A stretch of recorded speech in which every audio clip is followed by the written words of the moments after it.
গল্পটি কঠোরভাবে প্রাপ্তবয়স্কদের জন্য। গল্পটি সম্পূর্ণ কাল্পনিক, গল্পের চরিত্র ও গল্পটির সাথে বাস্তবের কোনো মিল নেই। আর আমাদের চ্যানেলের এই গল্পগুলো শুধুমাত্র বিনোদনের উদ্দেশ্যেই তৈরি করা, তাই গল্পটি নিজ দায়িত্বে শুনবেন। হাই বন্ধুরা, কেমন আছো সবাই? আশা করছি সবাই ভালো আছো। আজকের গল্প সিদ্রাতুলের ধারাবাহিক আই লাভ ইউ স্যার পর্ব 24। তোমরা যদি গল্পটির আগের পর্বগুলো এখনও না শুনে থাকো, তাহলে আমার দেওয়া ডিসক্রিপশনের লিঙ্ক থেকে গল্পটির আগের পর্বগুলো শুনে নেবে। আর আমাদের চ্যানেলে যদি তোমরা নতুন হয়ে থাকো, তাহলে চ্যানেলটিকে এখনই সাবস্ক্রাইব করে বেল আইকনটি অন করে দিবে, যাতে করে আমাদের চ্যানেলে দেওয়া প্রত্যেকটি গল্প তোমরা সাথে সাথেই শুনতে পারো। তাহলে আর দেরি না করে শুরু করছি আজকের গল্প আই লাভ ইউ স্যার পর্ব 24। রাশেদ চৌধুরী গম্ভীর মুখে বসে আছেন। পাশে হাওয়া বেগম তাকে বোঝানোর চেষ্টা করছেন, তোমার ছেলের কত বড় সাহস! আমাকে ফোন করে বলেছে, বাবা আমি আর পড়াশোনা করব না। বাহ, চমৎকার! এতগুলো বছর ধরে এতগুলো টাকা ওর পেছনে ঢালাই উচিত হয় নাই আমার।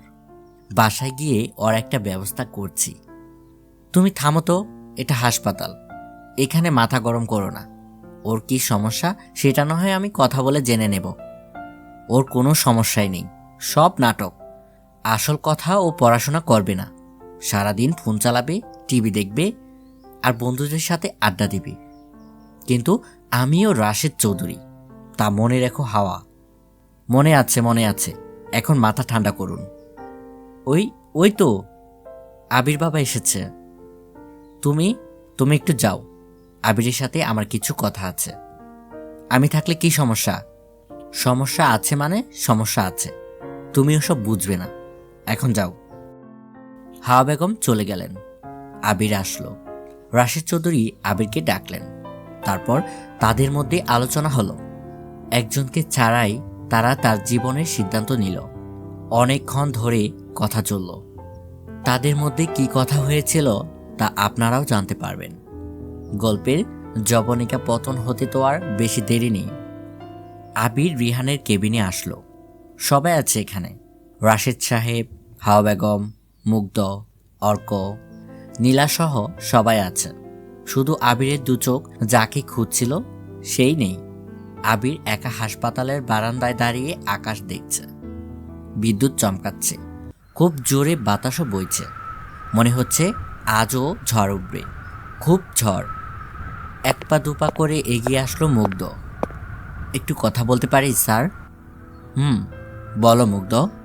আপনাকে স্যার বলেই ডাকি। আসলে মাহিরের স্যার মানে তো মনে করুন আমারও স্যার। আচ্ছা ডাকো, সমস্যা নাই। কিছু বলবে? আপনাদের তো মনে হয় মিল হয়ে গেছে, তাই না? মাহিরটা তো ফোন করে এখনো কিছুই বলল না। কি যে কি হলো মানে? আচ্ছা বাদ দিন, বুঝতে পারছি আপনি লজ্জা পাচ্ছেন। আপনিও তো ওকে পছন্দ করতেন, তাই এতে এত ভাবার কি আছে? তুমি একটু খুলে বলবে? মানে খুলে বলার কি আছে? মাহি তো আজ আপনাকে প্রপোজ করেছিল, আপনি অ্যাকসেপ্ট করেননি? নাকি ও প্রপোজই করেনি? ওকে যে আমি এত করে শিখিয়ে দিয়ে আসলাম কি কি করতে হবে। ও, এগুলো তাহলে সব তোমার বুদ্ধি। ভালো, এখন তো সব ঠিকই হয়ে গেছে মনে হয়। তাহলে আর গোপন করে কি লাভ? সব আমারই বুদ্ধি। আসলে মাহির আপনাকে অনেক ভালোবাসে স্যার।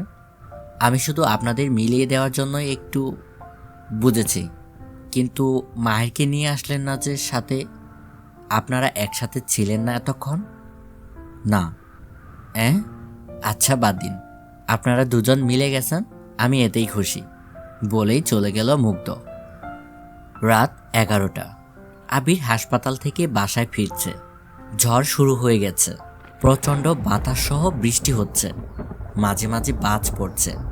রেইনকোট সাথে নিয়ে আসেনি আবির, তাই বৃষ্টিতে সে একদমই ভিজে গেছে। অনেক দ্বিধাদ্বন্দ্ব কাটিয়ে আবির বাইক ঘোরালো। নিজের সাথে অনেক যুদ্ধ করে সিদ্ধান্ত নিল এবার আর কষ্ট পাবে না সে, আর তার জন্য অন্য কাউকে কষ্ট পেতেও দেবে না। সে তার গন্তব্য ঠিক করলো চৌধুরী বাড়িতে না, সে তার গন্তব্য ঠিক করলো মাহিরের কাছে। মাহিরের হৃদয়ের কাছে। মাহিরের বাসা এসে দেখে সদর দরজা খোলাই আছে। এই বাসা থেকে বেরিয়ে যাওয়ার সময় যেমন ছিল সব এখনও তেমনই আছে। কয়েকবার আবির মাহিরকে ডাকলো, কিন্তু কোনো সাড়া নেই।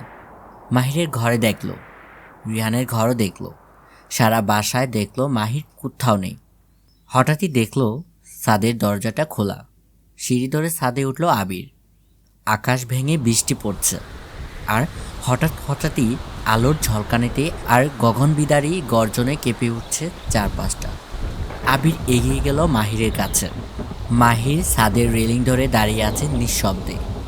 আবির চুপি চুপি গিয়ে দাঁড়ালো মাহিরের ঠিক পেছনে। মাহির ছাদের রেলিং ধরে দাঁড়িয়ে আছে।